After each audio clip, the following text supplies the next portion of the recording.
À Gaza, 39 000 enfants ont perdu leur maman, leur papa ou les deux. C'est pas des chiffres, c'est des êtres humains. Écoutez-les.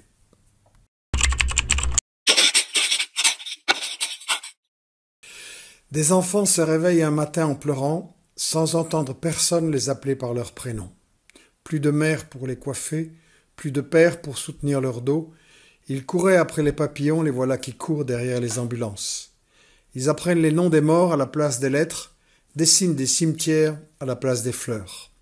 À Gaza aujourd'hui, l'enfance est amputée sans anesthésie. Dans des abris suffocants, ces enfants vivent sans câlin, sans la chaleur d'un sein, sans jouets ni histoire du soir. Ils s'endorment au son des bombardements et se réveillent avec l'odeur des cadavres et les pleurs de mères désespérées. Dans ces camps, nous voyons un enfant qui fixe le plafond de la tente d'un regard éteint. « Qu'est-ce que tu as ?» Il répond « Je rêvais de ma mère, puis je me suis réveillé. » Une fillette de 6 ans serre la main morte de sa mère pendant des jours.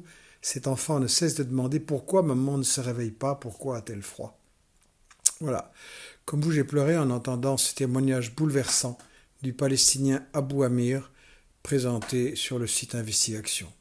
Plus de 17 000 enfants vivent actuellement à Gaza sans accompagnateur, disent les Nations Unies. Qui soignera leurs blessures? Qui caressera leurs âmes brisées? Qui leur rendra un câlin? À Gaza, l'enfance est enterrée vivante. Et face à tout cela, les gouvernements du monde, occidentaux comme arabes, adoptent une posture de spectateurs silencieux, de complices muets ou de diplomates froids et justifiants. Combien de cris faut-il pousser pour attirer son attention?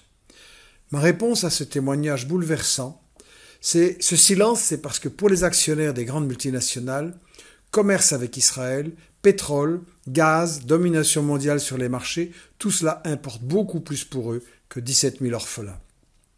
Alors la seule solution pour protéger les enfants de Gaza, c'est nous frappons au portefeuille les sociétés qui font ce business avec Israël.